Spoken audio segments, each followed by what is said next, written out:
And we're live.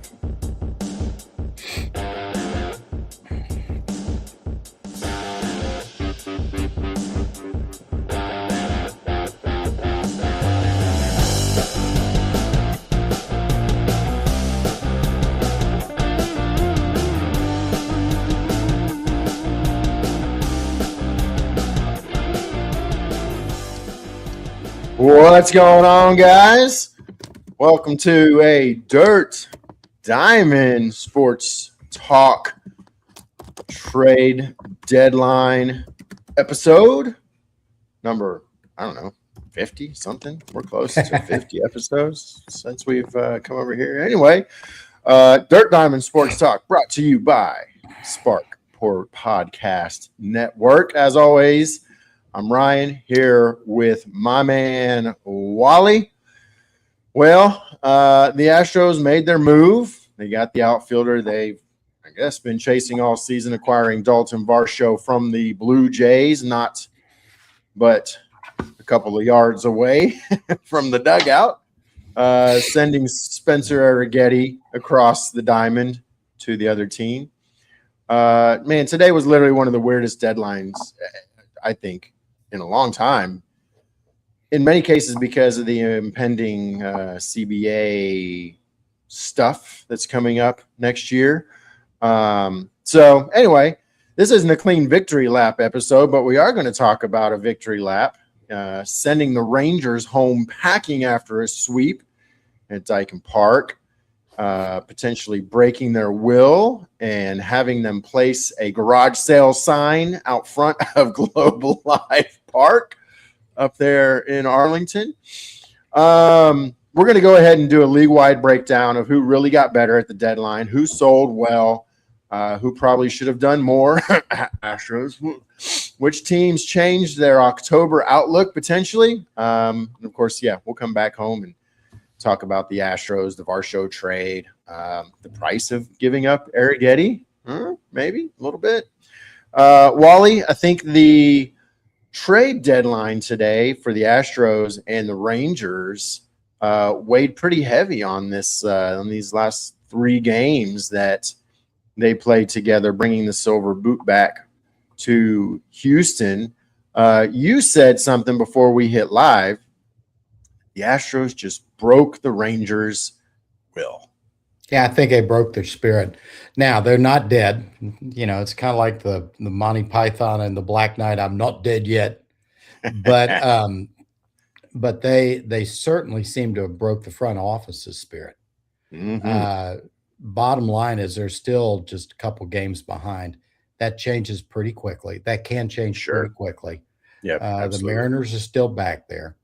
The Astros, from everything you hear, had several deals working. They had one deal that was allegedly spiked by the owner.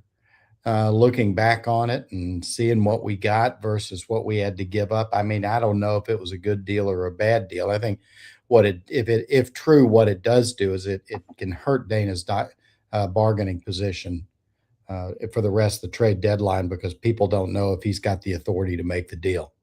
The deal they did get was good enough. You know, you and I, probably me more than you, have highlighted the fact that Spencer and even when it was 7-1, was doing it with mirrors. Yeah, when you're walking 4 and 5 guys in a 5 and 6 inning outlet, you're just waiting for the bomb to go off. You're holding a hand grenade and hoping you can get rid of it quick enough. And Spencer was working himself out of jams. And when they started getting more than one hit a game, then he wasn't good. And quite frankly, what I had been told by somebody is that Spencer was going to be sent down, and he was not happy about it. And you wonder if that precipitated including him in the deal. The last thing you want is somebody, even if he's at Sugarland, when they're trying to push for a championship, being a malcontent, just get him out. Yeah, and I think that for a lot of guys who kind of pay attention and watch some of the stuff that we've showed. I mean, there's been some holes in Arrighetti that, a lot of people are just looking at his, looking at his record and the success that he had being the pitcher in May. He's only 26 years old. He had real stretches where stuff looked like mid-rotation starter or better on a good team. But he, was also injured. We've talked about how volatile he was. His command was challenged at best in a lot of cases. He just really kind of worked himself out of being even really close to a top 5 for the Houston Astros. I mean, when you look at the rotation now, and I know we've talked about, I would have loved for the Astros, just personal opinion, I would have loved for the Astros to go out and find a mid-rotation starter. But when you really look at the rotation without Arrighetti, you still have Hunter Brown, Peter Lambert, Javier, who looked pretty good tonight. You've got Wesneski. Good enough to win. Yeah, Wesneski, Blanco, who's still somewhat of a question mark. Imai, now bullpen depth piece, potentially could come back to the rotation if he continues to pitch like he did tonight. But he's, schizophrenic. We got to stop there because we're paying homage to Imai tonight. This is my Yomiuri. Oh yeah, there it is. My Yomiuri Giants Japanese League baseball hat that I picked up when I was at Tokyo. In Tokyo, he was part of the Cebu Lions. The league is there. Imai looked great. He's the girl with the curl. When he's good, he's good. When he's bad, he's horrid. Yeah. The backing up a little bit on the Rangers and what how the Astros put them away. They hit 378 in the series. They had a 622 slug, then an OPS of 1074, 319 with runners in scoring position, 15 for 47. They had 69 total bases, and it just wasn't on the offense. The ERA, the staff ERA was 267 with a whip of 1.04. And as far as the strikeouts, they struck out 29 guys in 3 games. So you're talking almost 10 guys a game. Yeah. Through 63% strikes, 16 pitches an inning. That's how you sweep a series. Man, I think I text you more than once. This looks like a team who really wants to freaking win. The way that they played against the Rangers, of course, the first game, 11-2, that was loud. That was a tone setter. That was in your freaking face. I mean, that game was just that was they played Ryan. They played with an edge the whole series. They did. Well, they did. They did. They played with an edge the whole series.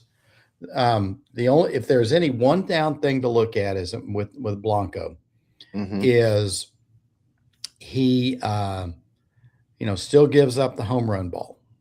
Yeah, gave up another one the other night. So that's what 5 and 3 starts. Yep. So that's got to get straightened out. Yeah, for sure. What about Joe Espada managing that series? Joe has caught some crap all season long about just the last 2 seasons about his management style, specifically managing the bullpen. I felt like the Rangers series was not just because of the sweep and because it was the Rangers, but this may have been one of Joe's best managed series, considering the bullpen and just the usage and the way that he I don't know, the second game 2, he handled pressure really well, made a good couple of decisions as far as bullpen, late game leverage calls. I felt like Joe was on his game during this series, and I wish that we would see that Joe more often. Of course, he probably went into this series. The guys probably went into this series feeling a lot of pressure, maybe a little bit of a chip on their shoulder, feeling like they had to prove something, which they did. But I just hope that what we saw from them during the series with the Rangers wasn't just a little bit of extra adrenaline because of the meaning behind this series, and this is something that they can carry on. The bullpen since the middle of May has had a 3.11 ERA. Mm-hmm. Okay, that's good. The starters ERA is still a bit higher. They've had because you get some clunkers thrown in by Imai, but the ERA, the staff ERA has come down from mid fives in late May or beginning of May to 4.14 now. Or over that period to 4.14. They've still got a mid fours ERA, but their ERA has been coming down throughout the season. Joe, people give Joe a hard time about the way he manages. For the most part, don't know what they're talking about. Mm-hmm. Joe's a good manager. Joe knows how to manage the bullpen. If there's any one thing I wish Joe would do more, and part of this, I think, is probably just due to the analytics age that we're in, is I wish that they would push their starters to go farther. And when you talk about the bullpen wearing out, when you have starters that are only going on average 5.5 innings a start, if you're lucky, you're getting 3.5. You're trying to get 3.5 innings out of your bullpen, and that can be, 3 or 4 guys a night that you're typically using, 4 to 5 pitchers, and you're going to wear guys out. And especially when you come to the postseason, it's nice to have that 1 or 2 starters who are horses that you can put out there and say, I'm going to kick your Ossenmacher, and you can't do anything about it. Now that's a steal from MLB Network Radio. They use certain Braves pitchers' names to be able to get it under the censors, and so for example, the Astros knocked the Smoltz out of the Rangers, and the Rangers left down saying, "What in the Fulton Davis just happened?" Oh man, that's Mike Farron on MLB Radio. Is it? Yeah, and I don't listen to a bunch of MLB radio. Maybe I need to catch up on some of that. If people are really looking to learn a lot, just good baseball shows, Power Alley on not from 9 to 12, 9 to noon on during the week, and the Front Office 9 to noon on Sunday mornings. Those are 2 really good shows to listen to, just to learn. Power Alley is just talking about the game. Front Office is from a GM's point of view. Yeah. Yep. Right on. Well, real quick here, we've got some live viewers, guys. If you're paying attention and you're watching in on X or on YouTube, hey, leave us a comment if you have some questions or you have something that you want us to discuss and toss around. We're happy to do that. As you know, when we're live here, we don't really do any ad reads, at least not yet. But being part of the Spark Podcast Network, we do put a spot into our recording where we can drop an ad in. And so we're going to do that here real quick. And that's all we needed. And now a word from our sponsors.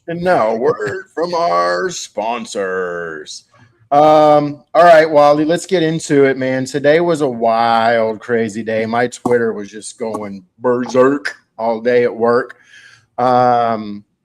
I guess the Dodgers really kind of started the day, even though it was prior to today, with the big trade for Skubal. That was kind of probably the headline deal when it comes to the trade deadline. But this was weird for a number of reasons. One, there weren't a ton of sellers because 23 teams are 4.5 to 5 games out of a wild card spot. It's literally the most ever at a trade deadline that were this closely bunched together. So that left not very many sellers on the market and a lot of potential buyers. There were some really kind of – go ahead. Whole thing's capitalism 101. Social. Yeah. It's not social. It's not socialism where everybody gets to finish up 500. This is capitalism 101, where you had not many sellers, a ton of buyers. Therefore, the price gets up, and it Yep. caused certain people's, the Astros, to walk Yep. away probably for some deals that they would Yeah. have liked to have done. We all heard at some of the deals. The Kyle Stowers deal was going down. There was Mhm. talk about Trevor Larnach. There was talk about Foster Griffin late. Foster Griffith. Yep. And you look what Foster Griffin went for. He went 4-1. Yep. There's a 4-1 payoff for a guy that's got an expiring contract, has made it pretty well known that he's going free agent. Yep.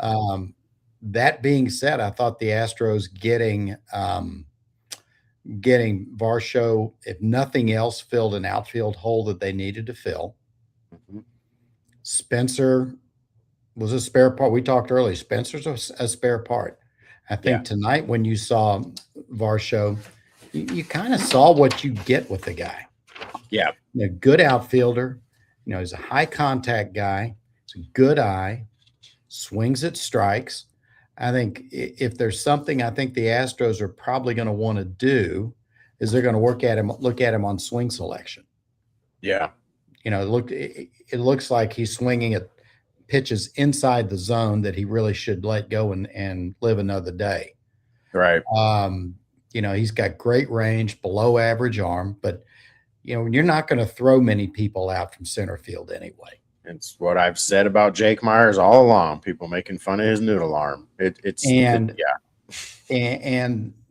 you've got great range as a center fielder and you're coming in hard on a ball, you can make up for that lesser arm because you're going to be closer to home plate. Yep. Yeah, I think Varsho brings some lineup balance. Spence was optioned back to AAA. What this does is it gives you a solid center fielder that you run out there every day, a guy who's proven, Gold Glove, defensive guy, decent bat. You've got an outfield that is giving you a 675 OPS. Mm-hmm. And so you're done with the experiment now of who's going to play center field today. Let's flip a freaking coin. Or hit the roulette wheel and hope that somebody's name pops up. Left-handed bat. It's Dana's been asking for a left-handed bat forever. Varsho's got postseason experience, speed, balances out the lineup a little bit. I'm good with it. Varsho was one of my kind of cheaper options at the top of my list because I knew it wasn't going to really cost a whole lot to get a guy like Varsho. Sure, he's a rental. And you gave up a guy in Arrighetti that had some control, but Arrighetti's still a coin flip too, in my opinion. So, there's some questions about Varsho's offense, but I think at the same time, what you're getting is a guy that can find the gap, that left-handed bat that you wanted.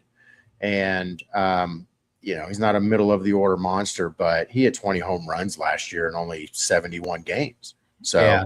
He's got a power profile. Yeah, one thing I liked about Varsho, I was doing some look at his splits. That away from Rogers Center, he's 264, 407, 722. So he's a slightly above OPS hitter away from Rogers Center. That, to me, and I'm looking for a guy that you're going to trade for. I like to look at those splits of where their aways are. So that gives you, I think, a better idea of how he's going to perform. Yeah. One thing that was really good that I saw that they did not do, and Dana had a really classy response about this, about how he wants to keep, basically it's his job to keep the organization in good shape, whether he's here or not. They've got guys, Kevin Alvarez, who's at A-ball, Xavier Nines, who's at high A-ball, Jason Schiavone, who's been the guy who's been kind of been like a rocket up to the 3. Albert Fermin, a 17-year-old, Bryce Meyer, who just got brought up to AAA, Ethan Pecco, Ethan Fry, Janik is a 9th. It's the top. You've got the top 9, and then Alan Bersanta is a 14th, probably 14th because he's a relief pitcher. But you've got finally, of the top 10 guys, I would say you've got 8 of them and Lucas Spence is there too.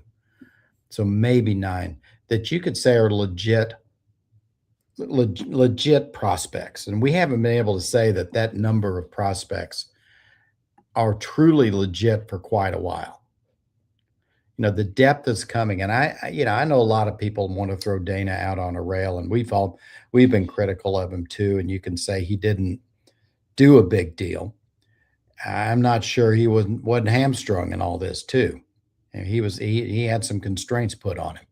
Yeah. But when you look at the farm system, and it's finally, after a couple of years, starting to show some fruits. And we said earlier this year he'd only had 2 guys get up to Double A. Well, you're starting to see, that maybe we were a little quick on the draw with that, because there's some guys who are starting to come up who in the next year or two will help the Astros. Nyan's at 19 years old, holding his own at A balls, pretty slick, high A balls.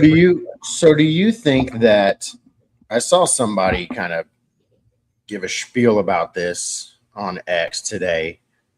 Do you feel as though that maybe not gutting the farm was a vote of confidence in Dana, one, and could potentially save his job if Crane was not willing to, I guess, make him sell the farm in order to really go for it, as they have kind of said they were going to do, which they didn't. And this going and just getting Varsho is not going for it.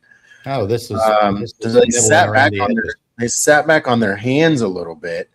Was this possibly for maybe the first time Crane kind of looking at the potential future here and saying, Dana might be onto something here, and we've got some stuff that we don't want to run out in order to just try to save this season or make hay just this season. I thought that was an interesting take. Yeah. One thing I find is interesting is that, winning 11 of 13 now does a lot right by the trade line, does a lot to change the way you look at stuff. Yeah. Earlier this year, they'd had the most they'd won is 5 in a row. They'd won 4 in a row once, and then a couple of three in a rows. But mainly it's, win 2 out of 3, lose 2 out of 3, get swept once or twice, sweep a series here and there. But basically trundle along, picking up a game or two here and there. The Astros still are playing 600 balls since the middle of May, and that's 100. That's close to 100 wins a season. Mm-hmm. So they've been playing well. You just hope they don't run out of gas. Yeah, there you go. You hope they don't run out of gas, because it's been such a long slog, and they wouldn't be the first team to have done that. Fortunately, there's no one in their division who looks like they really want to take the reins, and the Astros are the only team in the last month and a half who has pulled a secretariat and come off the outside and said, we want to win this thing. Yeah. Yeah, the run out of gas thing is, honestly, if I have a concern, that's it, and primarily the bullpen. The bullpen's been used like crazy. Now there has been some in and out. There's been a little bit of a rotating door there, a revolving door there, and I have a little bit of concern that they didn't go grab a starter, somebody that could eat more innings and save the bullpen a little bit, because we saw King take a dive after being so good. Oker had a shaky outing last week. Abreu's coming back and looking good, sure. Blue Ball has looked good, but again, this is a bullpen that has seen a lot of innings, more than it should have, and primarily because one of the guys that's got moved into the bullpen, Imai, hasn't been able to keep up with, not being schizophrenic.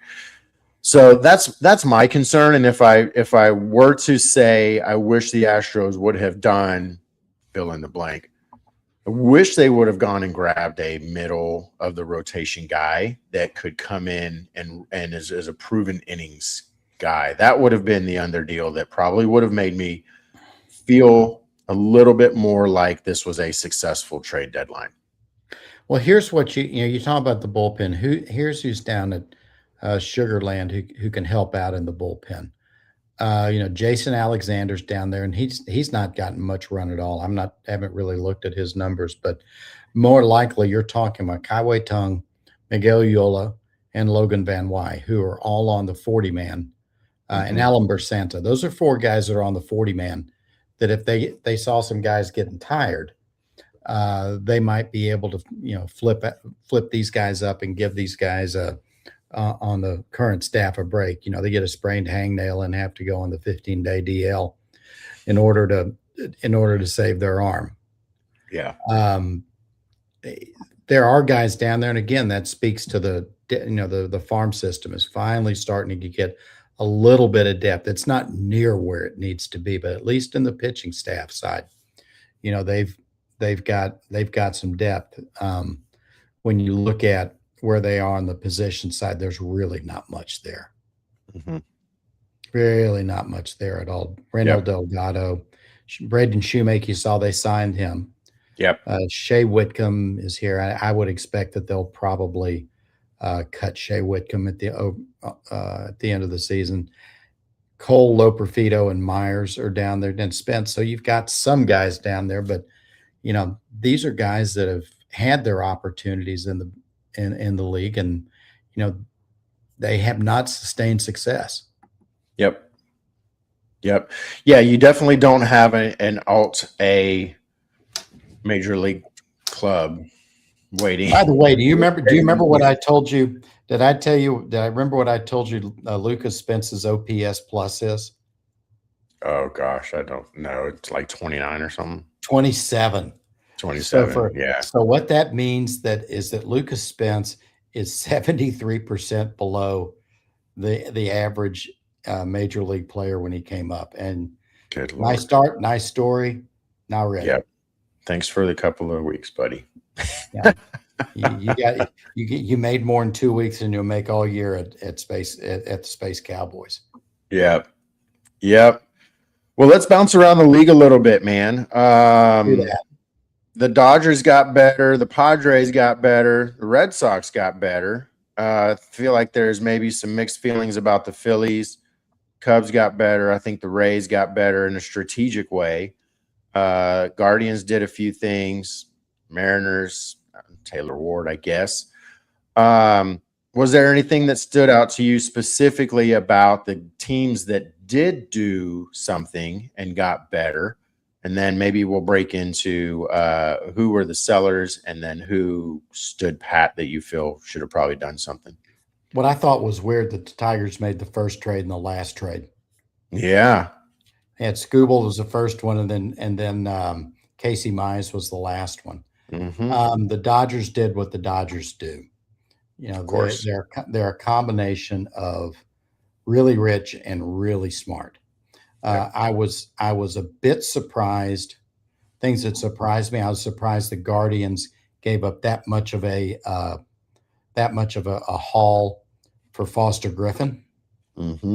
Yeah, maybe they're not top guys, but I thought that was striking. I was surprised. But if you're the Guardians, let's stick on them for just a second, though. If you're the Guardians looking up at the White Sox, you added Joe Adell and Nathaniel Lowe. Right. That Foster Griffin move, as expensive as it might have been, that was one that might really put some testosterone in their backside.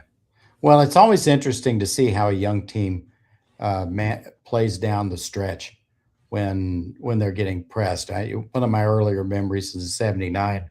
The Astros had a 10-game lead on the Reds at the All-Star break. Tom Seaver said the Astros will lose it quickly, and guess what? I mean, it's like as soon as he said that, the Astros tightened up and lost a 10-game lead. In '79, lost in the division. Now they did win in '80. One thing that really surprised me is, and the Guardians are only looking at 3 games back from the White Sox right now. And those guys know how to win. Yep. I But was, they were missing slugging, and that's yeah, what they went out and got. And yeah, then they I thought, was if we're going to go out and get the slug and add power, let's get another arm so that we can right. assure we've got another day out of the week that we can go out there and slug the ball and not have to worry about pitching. Yeah, and Foster Griffin has made it known that he will go free agent. Yeah. Yeah, they knew Um, this was a this they knew this was this is a yeah. rental. Maybe they can get him to sign, but Foster Griffin's 31. He's got one good contract Hmm. as a pitcher.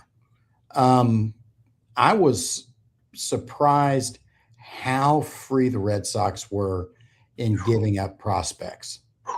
Man, Okay. I mean, that was a haul for the Orioles. Not that the Orioles are going to do anything with it because they've had young talent for years and years and years and years and freaking hardly have done anything with it really, except for maybe a year.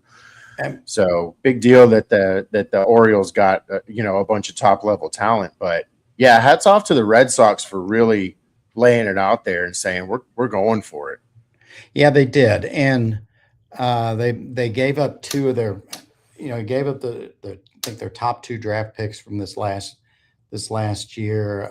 They gave up Marcelo Meyer for who was a number 4 pick a few years ago, who I guess they figured he just hadn't developed enough. But that surprised me. I was I was surprised the Astros were not able to pull off a second deal. Mm-hmm. Give them credit for being for being disciplined. I was a little surprised that the Mariners and they picked up Taylor Ward and they moved Castillo, but there wasn't the flurry of trades that you always see. Mm-hmm. Um, Padres did Yeah, their I don't know normal. that Taylor. I don't know that Taylor Ward moves the needle for the Mariners. I mean, he's okay. He's a little bit better than league average, I guess. I think I said in Jeremy Brandon's thread, I said mid.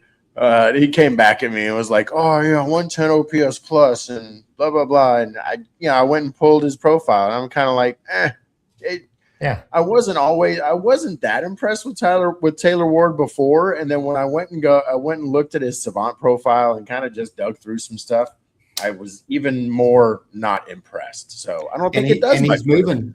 He's moving to a pitcher's park. Yeah, it's a massive place. It's a big place. You get at night and it gets that cool air. It's hard to hit the ball out. Although the Mariners seem to do okay with it. Um, Hmm.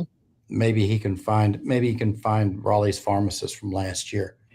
The one team, the Padres did Padres things. Yep, They Casey Mize, they uh, Robbie Ray. Robbie Ray, Hunter Stratton. Those are those are three big deals on the last day. Yep. Um, Well, I mean, they needed to, man. Their rotation has been so beat up. Gosh. yeah, and it's funny. Preller hadn't won anything, but it's not for a lack of trying. Yeah, for sure. Well, I mean, you got the Dodgers sitting there, Yeah, just a little bit south it's of you. yeah, you're playing just to get into the playoffs and hope something happens. Yeah. Yep. Cubs did a lot, Wally. The Cubs did a lot, man. Yeah, Gossman, Holmes, Tyrone Taylor, Braxton Garrett, Savale earlier. I mean, they rebuilt the team in a day. yeah. They gave away Jefferson Rojas, who was their number 2 Yep.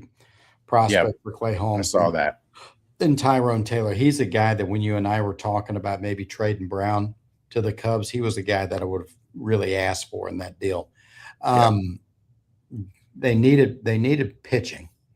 Yeah. They didn't get any real. They got Gosman, and so it's basically they traded Gosman for. Well, earlier this week they traded Jamison Tyan to the Blue Jays for a player to be named later. Well, that player to be named later kind of was Kevin Gosman. Hmm. They traded him for They actually got Gosman for a couple of prospects, but they swapped places in the rotation. They got a Yeah. lot of guys. They were busy, So but now they got so they your got a lot revamped of rotation. Your they revamped got a lot of mid rotation guys though. is Holmes, Gossman, Boyd, and Manga, and then after that, who knows? But Yeah, they got it's not bad. it's not bad, but Clay Holmes he's been out. I think he got hit by that line drive or something like that. Oh, that's right. I think you're right. So he's still out. Tyrone Taylor is fine. He's kind of a guy. Um, Braxton Garrett's a decent reliever. Um, the one thing that was surprising, they gave up on Moises Ballesteros. Remember last year, Moises Ballesteros is a guy that they were really touting as being a top-notch player, and he's done very little. He's got a 231 with 6 home runs and a 688 OPS. Kind of a small guy, 5'8", 195, 22 years old. They got some control back though, because Yeah, they Holmes did. has a player option for 27. Let's see here. Garrett and Zephyrjan's got years. They've got some control there. So they didn't do a bunch of rent work. No, they got guys, but no one that I look at that says, "Boy, he not to the extreme." They didn't get a Scooble who looks at the Yeah. that makes me vastly change my view of them. Yeah, when they're still 6.5 back from the Brewers, who I don't know, the Brewers, they didn't do anything to really get better. Let me look. They did a trade. I know they added Dustin May, JoJo Romero, Bo Naylor, and Senzatella. So that's fine. They did get Senzatella. I didn't. I knew that he was getting it. They were going on him. But the important news for the Mariners or the Brewers is they sent Joel Kuhnel and his baggage handling crew out on a rehab assignment to the Nashville Sounds. They got Dustin May, JoJo Romero. People are asking about JoJo Romero. They did Brewers things. They were very careful in what they did. Yeah. They got Bo Naylor, but does Bo Naylor make your toes tingle? No. Doesn't do anything for me. No. Well, they kept their top prospect, Jesus Made. Yeah. So they didn't run Made. Yeah. Mate was one they said. You said no se puede. Yeah. Kind of a little thing that'll be fun would see Elio Ramos might be a nice fit for the Yankees offense. Yeah. We got him from the Giants, and they need somebody to play left field, and that might be one of those things that the Braves got Lane Thomas earlier, and that's a nice piece that might fit in their lineup. The Twins were adding Luis Garcia Jr. That's he's a slugger. That's going to help the Yankees. But, they almost non-tendered him last year. I know. So look at what he's done now. The Twins were surprisingly busy. They picked up AJ Minter. They picked up Jeff Hoffman. Those a couple of guys. They picked up Dean Kramer. Dean Kramer is a good fourth starter. Not going to super excite you, but he's going to go out and pitch okay. He'll be just fine. So I would say real winners. The Red Sox were winners just based on who they got short term. Now what happens long term, we'll see. Well, that freshman comes back. Yeah, fine. I mean, he's hurt right now, right? He's still. But they have the potential. They have the potential to be a winner. But you're right; it depends on how much Drutchman comes back. But the Dodgers won because they got the best guy out there, and by definition, and gave up a nice package, but not something that was more than they should have.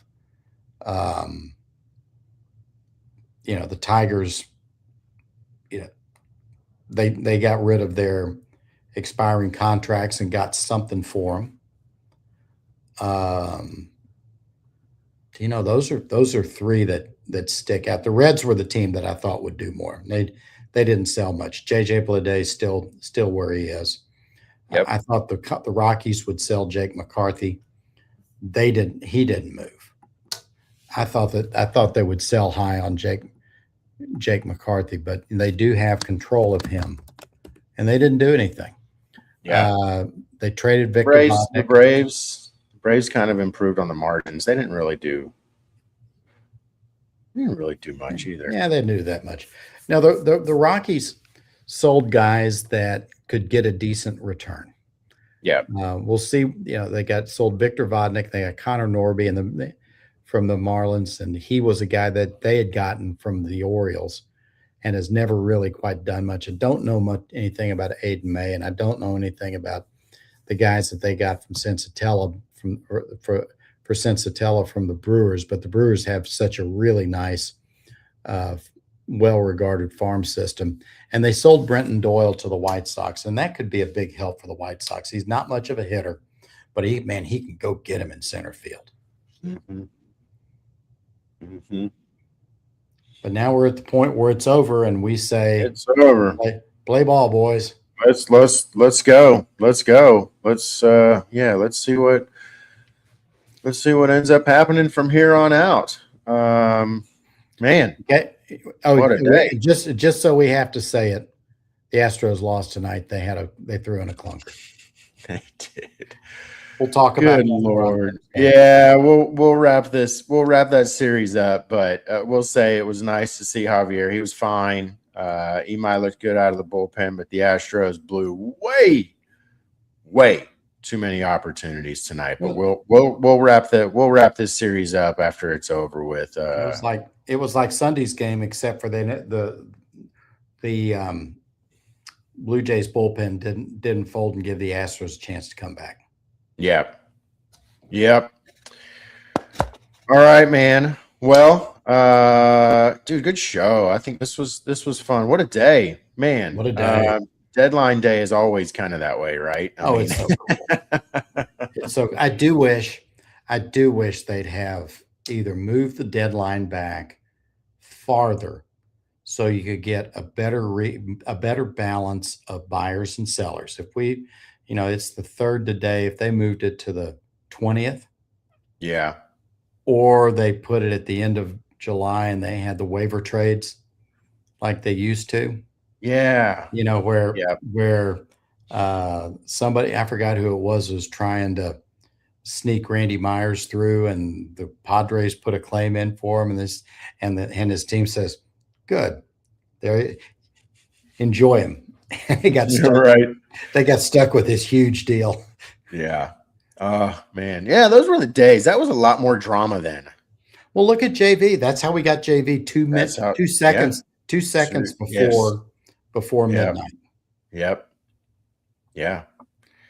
Yeah, that's wild. Who knows, man? Maybe some of that'll change in the CBA. Maybe it won't. It'd be nice to see some of it mixed up a little bit more. And let's just hope we have a CBA.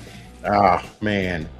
Yeah, that's probably part of the reason why today was so crazy. A lot of guys didn't want to tack on money that they might have to pay without a season next year. So I don't know. But anyway, hey, all of you guys that caught us live tonight, thanks for dialing in. We appreciate you guys. Next time, leave us some comments. Get involved in the conversation here, man. We're happy to. Steve Harden, thanks for the comment. He's good stuff, man. Love Steve out there and all you guys that catch us live. That's another episode down. Steve's watching from overseas. Oh, does he? That's nice. That's yeah. Right. That's right. That's good stuff. All right. Well, that's another episode of Dirt Diamond Sports Talk. We're part of the Spark Podcast Network. Until next time, I'm Ryan. For my man Wally, let's go Stros. Let's go Stros.